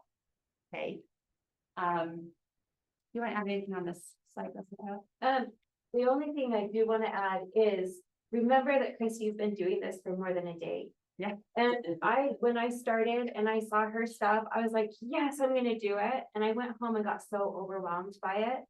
And I realized that she's been doing it more than a day. And I just need to do one thing every day, right? So I don't need, you guys don't expect that you're gonna have exactly this whole thing worked out by the time you go on your first appointment or even your 10th appointment. But each appointment, just do one thing better than the last appointment. Even if you start with a 1 sheet. Yeah, A 1 sheet about, you know, their needs come first, a little bit about you, like whatever that is, right? A little bit about the market or what you're going to do, like even just one thing is better than nothing. Yeah. Right? So just start small. And I'm so glad you brought that up, because yeah, I didn't start like this. Like it took me a while. The consultation packet took me a while. We didn't have designs, Yeah. we didn't have Command at all. So it was, you would laugh if you saw the stuff that I started with. It's like, how did I even do business? But we did it. We made it work. It was not pretty. Like it was Word doc. It was not pretty Probably. at all. It was hard. but you show up with this, whatever information it is, you're coming with value. And so just having something, even if it's imperfect, is value. Yeah. And there's been many times where I've been against other agents trying to get the business. And I came with my packet and they said, oh my gosh, you were so prepared. You're our agent. Yeah. And it's the same with listings. So Yeah, 100%. It's just having just something, you know, just start small. And I'm so glad you said that. Thank you. I keep going. See, I'm back. already overwhelmed because I always see Christy and I'm like, I don't feel. No, you And then don't. I get overwhelmed. I will get like, and have a whole street How about- named after me. I know, right? Let's Yeah. do it. Misty. The JK, the JK Street, just kidding. Sharing is what the point of that was. A good time, maybe the good time street, okay? That's right. All right, so here's some ideas of what you can put, if you don't have enough ideas, like, here's some ideas to put in your consultation packet, right? You don't have to write these down, like, if you go in designs, It's already. it's already created for you. Wait, It's- is that? So in Command, you Okay, guys have access to I Command, literally got it today and I Okay. didn't have time to log in. that's So okay. I was like, another day. Yes, Here we and go. they're gonna go over that, I believe in one of the classes as well, but so in Command, there's a design, like, and it's similar to Canva, Yeah. but you Okay. could, they already have It's all all that of there. this, yep, And it's already branded with like KW. yeah. So you, can I take this? And pull it over Uh-huh. to Canva? Okay, cause I am from Well- in, no? Designs is really not, it's pretty Yeah. user friendly. It's a lot user friendly than it used to be. But I would pick one or the other. Canva has really great ones, Designs has really great ones. The benefit of Designs is that it's already logoed out. It's easier to just plug in like our logo, the KW Success logo. And it just pulls in and it will autofill at the bottom of the page, everything's like KW. So there's some advantage to that. I did notice a lot of those ones, unless you take the time to program the colors in, is black and white, because that's Keller Williams color, right? So just like, if you like it to be really pretty, maybe start with Canva. And yeah, and I think it's a preference of like where your comfort level is Yeah. with different technology, because if you're really good at Canva and that's where you're comfortable with, you might be able to knock it out quicker versus trying to learn designs, because design is super user friendly, but it is a little bit different. And sometimes like I would be in there, I'm like, gosh, I could do this faster on Canva because it will just spin or like it does some weird funky thing. So you just have to kind of see what works for you. Good to know. Yeah, just what works for you. So, okay. And on Etsy, you can buy them. Oh my There you gosh, go. love Etsy. There you Yeah. go. There's another one. Yeah, they have, well, yeah, there's so many, like, Oh, see, this is mine. This is exactly what mine looks like when I started. yeah, this is what you'll see. This is in designs I love in, this is what designs looks like in Command. And so they already have this like pre-built, they even have like all of the verbiage, everything. They have everything in there, so you can easily, so you can rip off and duplicate, you can take this, just tweak it a little bit, like they make it easy. So don't overthink it. I think sometimes we have like analysis paralysis, and like, Yes. or like it has to look exactly right. Mm. It's better to have something than nothing. Imperfectly done is better than perfectly undone. Okay. This is just going over Yeah, again, just going the guide, the through the table of content, your needs come first. So here's the thing. With my books, before I go into their needs come first, my first page talks about a sound decision. Because again, in building that report, obviously I have the table of contents, we go into the sound decision, and the reason why I put the sound decision before their needs come first is because I'm building the report, and I want them to truly understand that throughout this process, I'm gonna be their guide, I'm gonna be their advocate, I'm gonna be the professional and their market expert that they are trusting to make sound decisions throughout the process. And so I hit on that first to help them understand that, there might be times throughout this process where, you find the home that makes sense, but there might be something that doesn't. And so we're gonna pull back and we're saying, is this a sound decision for you guys? Does this purchase make sense? Or whatever that is, right? Like I have a whole spell on that, but by starting with it being a sound decision, like they're already like, okay, like she's looking out for our best interest, like this has to be sound. And then we go right into that to their needs coming first. And then that's why I tie in their needs analysis of them taking the time to answer those questions. And I go through the things that are most important to them, and then I let them talk.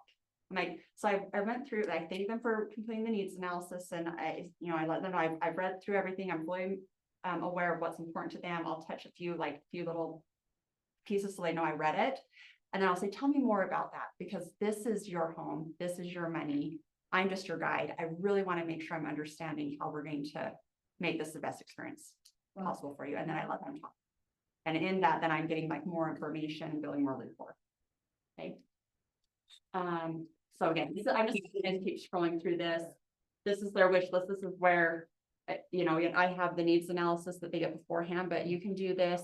Like some people will, you know, again, when I started, I had this and I was just answering these questions as I was sitting with them. Okay, as I've gone through the years, I've corrected my processes. You said that before. So, yeah, so, but when I first started, You sat. and did I it. would have this and we would just do it together during the consultation. So, yeah. So there's 50 different ways to skin a cat and kill a potato. I don't know. Yesterday they were swinging the cat. Wait. There's different uses for a potato. That cat and hit her. You're broken, girl. Okay. More information, neighborhood insights, like this is all talking about commands. We're just gonna skip through here. Again, more resources. Literally, I took this, it's the same thing in my book, verbatim, we just freaked out, made it pretty. We took it out the red. Yep, so, this is just giving you guys ideas of everything that you can put in your fire tank. Right, ahas. That's a lot of information. That stuff made me feel a lot better about life. It was like, I don't know everything, and it's like, I don't have to, I can put it in a book, and then I can learn it as I go. Yeah. That's what it made me feel safer. And the thing is, just keep in mind, like, none of us, we still don't know and I don't, Yeah, I never I don't think I want to know know everything, because if everything. I know everything, I stop learning, and I don't want to ever stop learning, so. You did like that. For me. Yeah. I like how you changed the colors. I was thinking that it was cool to have the Keller Williams colors. Yeah. But it's probably cooler to not have them. They're probably better colors to use. So I mean- in mine, I use my business colors. So for me, I'm teal and gold, like that's my business. So then I've been able to make my colors. You've got your whole scheme, yeah, You're vibing. right? I mean, and that's the thing that's kind of fun. I think it's easier to personalize those things in Canva. I agree too. What are my colors? But when I first started, How did this- I was KW colors, I was black and red when I first started for a long time. Like, I still have my original. I kept like some of my original stuff, so I could go back on that, but Yeah. just whatever vibes with you guys, like just, it's your business, it's your brand.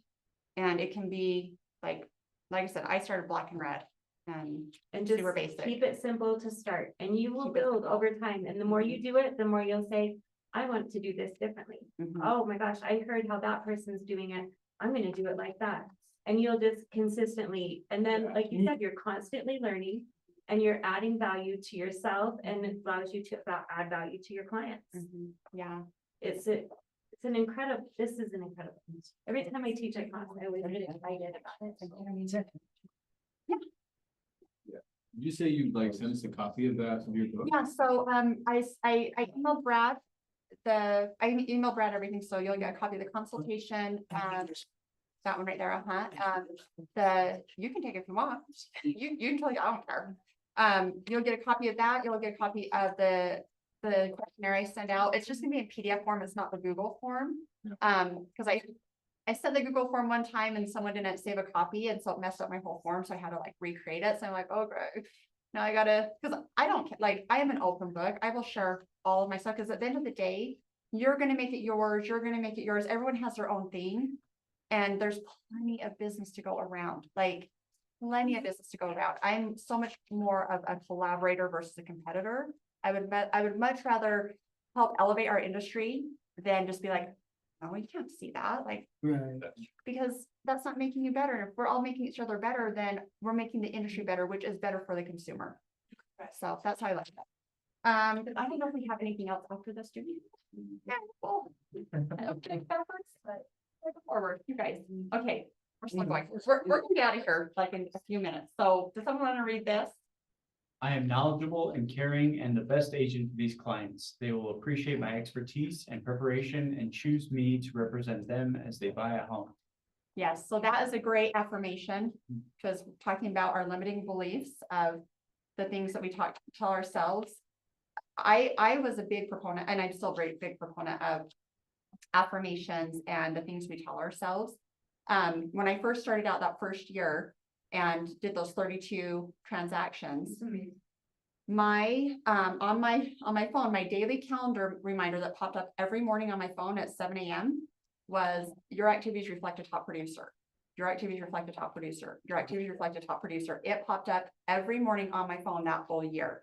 Guess what? By the end of the year, my activities reflected a top producer. Oh my goodness, yeah. So your cells eavesdrop on your thoughts. You are what you think you are, right? And so start that positive affirmation, the positive self-talk.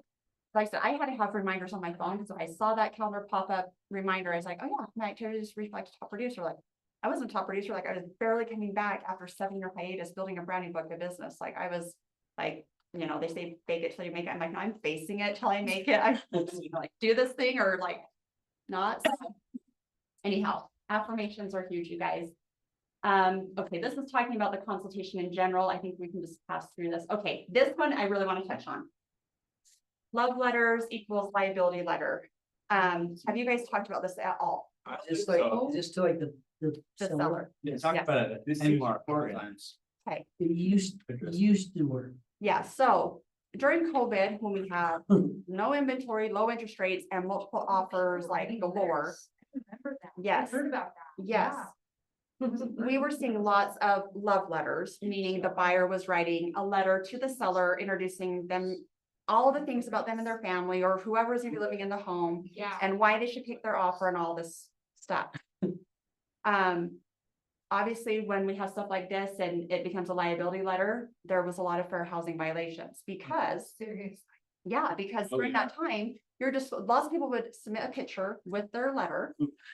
So familial status, like all the protected classes were Oh totally my exposed. gosh, you're right. And there have been lawsuits that have stemmed from that time because of protected classes and people say like. Buyers driving through a neighborhood of the home they offered on and then they see who's living in it, and they're like, oh, that's why my offer didn't get accepted or whatever, even though they may have also submitted the love letter, right? Like there's so.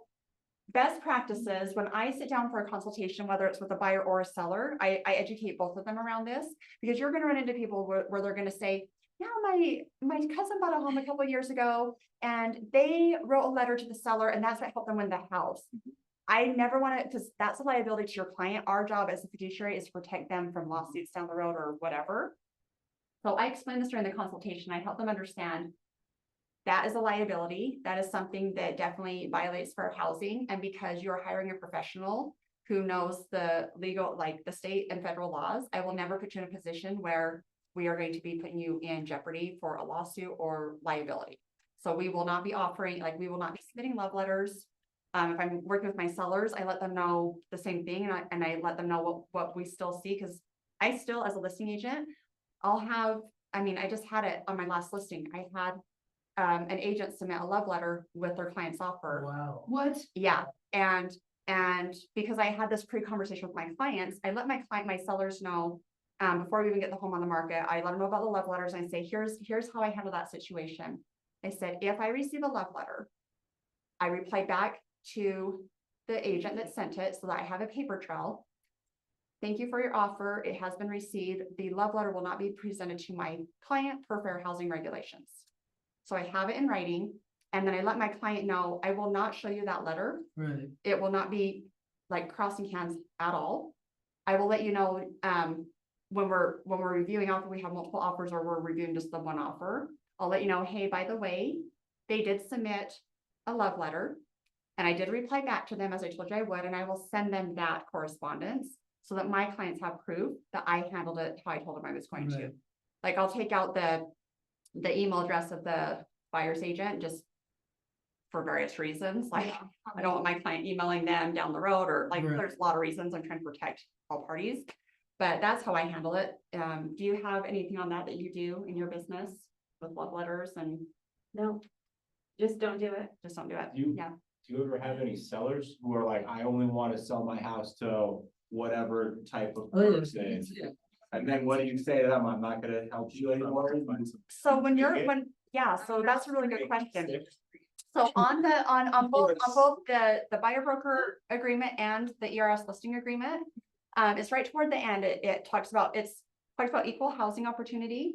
It's literally one sentence, and every time we get to that section, it's toward the end of the contract. I always stop there and I let them know, I said, like, this equal housing opportunity is a big deal. They have it as one sentence, and honestly, it should be a whole page, if not a whole packet. And this is the reason why. And I explain it during the consultation. I help them understand what equal housing means, meaning that we cannot discriminate against a willing and able buyer. Mhm. Like, I can protect your home. Money stream. I can vet people and protect your home to make sure, like, if I get a sign call and someone wants to come walk through your home, before I just open up your door, I'm gonna make sure they are pre-approved. I'm gonna get their driver's license. I'm gonna make sure they're not casing your house and they're gonna come back and rob you later, because it doesn't happen in Utah yet, but it happens in other states. Yeah, No. I'm not joking. Yeah, We're like, gonna be having like, we're one of the top 3, aren't we? yeah, so it hasn't happened here yet, but again, our job is to educate our client and protect them. And so I help them understand that. And I just say, equal housing is a big deal. And, I know you're gonna want, because I've had, especially like my grandparents' generation, for instance, Mhm. super close knit, things of that nature. And they wanted to make sure whoever was going to, because they're from a different mindset, it was a different time back then. Like, people bought a home and they stayed in that home until they died, like, essentially, we didn't have, we had redlining and stuff back then. That was the opposite of what we have Yeah. now. It was like commonplace. They were like, this is this neighborhood for these people, that's that Yeah. neighborhood for those people. Yeah, so I Yeah. think, like, older generation, and I've had younger generation, I've had all different walks of life doing the same thing, but I've had to have conversation, look, you're hiring me to keep you compliant, you're hiring me to make sure that your full disclosure is part of our fiduciary, and full disclosure is, I'm gonna make sure you know all of the federal and state laws, and fair housing is one of them. We're not gonna discriminate, and a willing and able buyer can come see your home. I'm like this, I won't help you discriminate. No, Well, what do you do if they're trying, does it ever happen where people are trying to? Yeah, before say to me, one of the things I hear the most common phrase is, we just want a good family. Yeah. Okay, so the first thing that I have to do is step back and say, first of all, what does that even mean? Is it that I'm being discriminatory by thinking that a good family is a certain whatever, religion, ethnicity, right? So I have to step back first and check myself. And then I have to say to my client, oh my gosh, you're right. We do want someone good in your home. And that means, so depending on how they've been talking to me and what kind of information they've been sharing with me, I say, and we have to remember that there are all kinds of people that are good people, right? Most of the time, it's not, I personally haven't, like, I've had people say good home, and a lot of time I think it kind of means Mormon, right? We want to have Mormons move into the neighborhood. And so I say, oh gosh, I wish I could help you with that, but that would be such an ethics violation. And I don't want to have a problem between you and me. And that's, It's not, no. no, but right, I mean, that's what I hear most of the time. That's what most people say to me. We just want a good family to come into the neighborhood. Or I'll call, I mean, I have had where I call other agents. We're ready to write an offer. We know there's multiple offers. What are your agents looking, or what are your clients looking for? Well, they just want a good family, right? And that's the statement that I hear more often than not, even from other agents. But when I hear that, in one ear, out the other, when it's another agent. Because that's not for me. That's not what my clients are gonna hear. And when my clients come to me and challenge it, oh my gosh, I agree with you, that's an ethics violation. And I say to them very clearly, and I'm gonna do, like, the one I hit the most on is what the fiduciary duties are. And I say, and any other duties required by law.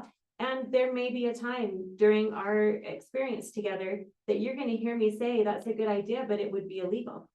And so that if any ethics violation, including discrimination, comes up, you know what? That's a good question. It would be illegal, right? And so I just make jokes out of it. That's what, not jokey joke, like, Yeah. but I just try to lighten my experience. And oh my gosh, that's such a fun idea. I'm sure somebody's thought of that and got in trouble for it before, right? Whatever it is we can do to keep it light, but still be very clear about this is not what we do. But it's not like a big issue that you're seeing a lot of people are like. My experience has not Or been. whatever it is. I've whatever had- the- Yeah, I've had a handful of clients over the years Yeah. say that, and I've had to remind them of fair housing, equal housing opportunity. And like, I understand, I get it, like, I understand, because they've been deep rooted in that neighborhood for 40 years, right? Yeah. And so they're like, they don't want there because they're still gonna be in contact with those neighbors and all the things. Right. And so they're like, I just want to make sure my neighbor's not mad at me. I'm like, here's the thing. I'm like, who's to say your neighbor's not gonna move in a year from now? Right. Right. Like, you hired me to sell your home You know, to a willing, you- able buyer. willing, able and ready buyer. As long as they wanna buy the house and it's a good offer, let them hear it. There have been Share some- duty to you, Yeah, like, that's. Like, well, dude, I'll reiterate what your main objective is, you know, we wanna get the best offer, most like, you know, credible buyer, yeah, and then just. yeah, and just go from there. Yeah. So, like I said, probably on one hand, I can count in the past 8 years, Yeah. how many times I've had that conversation, like, Cool. like that. But it does happen. I was more curious. I don't think Yeah. it's gonna be an issue for me. I don't think anyone's gonna be like, well, I want you to represent me. I'll- Yeah. People, can ask, like, you'll get the question asked, but again, it's just knowing how to handle that question, just say, you know. We don't do that. They don't like demographics. Don't do that. You just see something like, I only want to sell my. Hey, house, guys. like, they- Okay, Like, I'll Airbnb. pause, I think this is it, I promise. So any other off thoughts? Yeah. For tonight? Don't discriminate. When you are thinking about your business, kind of standardized, that will be. Consistent, and then. Yeah, just start, especially at the beginning, everything's coming at you guys in fire hose. Like, there's so much information, you're like, okay, wait, I gotta learn this, and I gotta learn that, I gotta do this, I gotta do that. And just like, one thing at a time, like Jessica said, like, just. Yeah, like how you're extremely overwhelmed. Yeah. Especially coming like not knowing anything. Yeah, it is, But you do know. you know it things. can be very overwhelming, because it feels like there's so much you need to do. Just chunk it down and say, okay, today I'm just gonna do this one thing. And tomorrow I'm gonna do just this one thing, and whether it's a one sheet or whatever, like. Just, you know, if you're gonna focus on buyers for a while before sellers, and I don't know, Yeah. like, honestly, like, I just was like, I'm just doing real estate, like, I didn't divide it, I'm like, if I have business coming in, like, I don't care if we're buyer or seller, but. I had a one sheet for my seller, one sheet for my buyer, and then I just added on to that. So, just simplify it. But you guys, any other questions? Thank you very much. Yeah, that's super kind. Yeah. Did you? Like, so. That's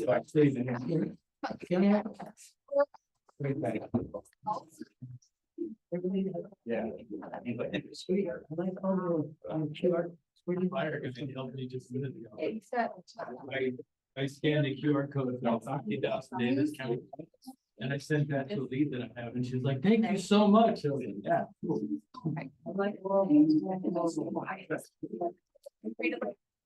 I got the links and I created a. You can Google QR creator, QR code creator, but with that, I had to purchase the one so that it doesn't have ads. Because sometimes they don't do the paid one, then they'll have the pop-up ads, and people think they're getting spammed. So it wasn't very much to pay for it, so that's what I did, and then that way all my QR codes are like free and spam free. I think it's like $10 or So I something. It wasn't talked very to much. ones about open houses, and I was doing like sheets Uh-huh. instead of how you do. Oh, yeah, like the Google Sheet and the QR code to kind of sign in. I still use the popcorn. Oh, yeah. No, we just, well, I used to do like fruit and cookie.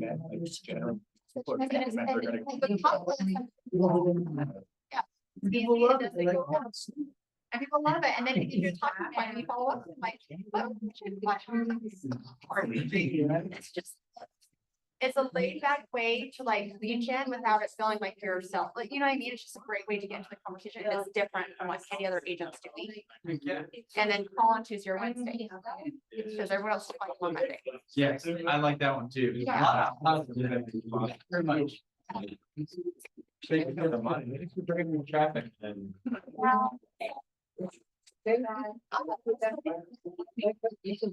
Right. Or they ain't good. Yeah, thank you. Thank you. Yeah. A labor of love. It's just there's times that I only want nothing to do. It's like, What's that? Why every. There's times like, you know, I don't know what to do. It's like, you know, There's plenty to do. There's plenty to do. Everyone.